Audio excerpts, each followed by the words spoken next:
AITA for considering myself a victim of sex trafficking? Trigger warning, I didn't come to this conclusion myself. I was in therapy and began talking about my 27FX, 34M, and the things he made me do. My therapist asked me if I realized that what I was describing was sex trafficking. My therapist got me in touch with an advocate who also got me in touch with lawyers and eventually police who all agreed that it looks like I was sex trafficked.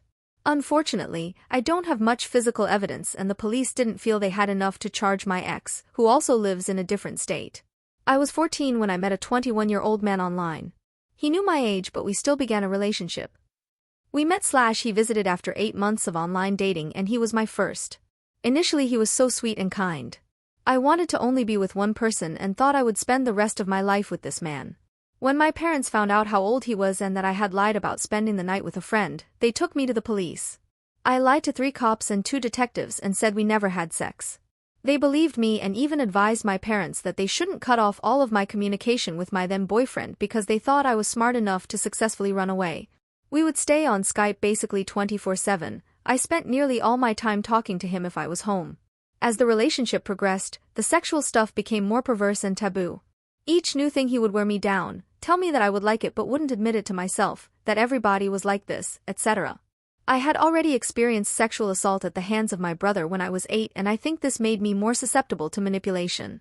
I know now looking back that I was being groomed throughout this relationship and he was progressively and gradually wearing me down. Around age 15 or 16, I don't recall my exact age, he began suggesting I hook up with other men.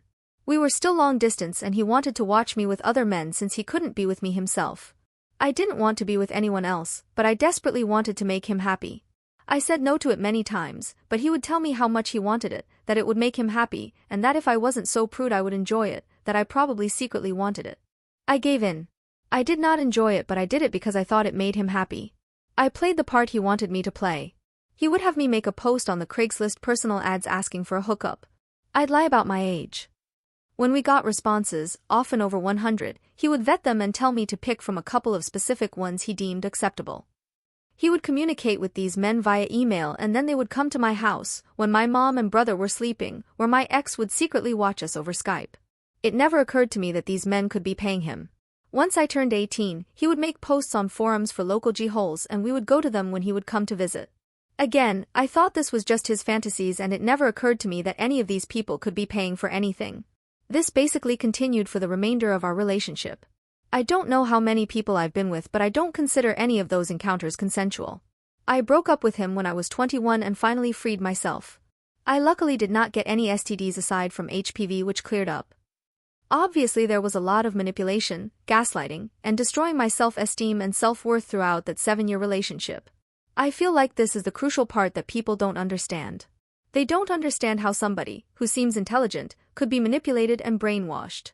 They don't understand how gradual and covert it is. I've shared my story with select friends, family, my ex-fiancé, and current boyfriend. All of them are sympathetic but many of them do not seem to understand how it happened. Some, even my mother, have questioned if I was really forced to do anything. After all, he wasn't even in the same state.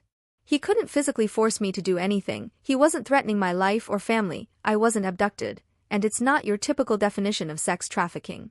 I've been told that I shouldn't even call it sex trafficking, just abuse, because I don't even have full proof.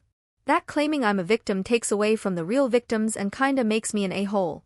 The lawyers I spoke to said that his own satisfaction can have value and be seen as payment for coerced sex acts. However, it seems likely that there was payment given his vetting of people he wanted to watch me with.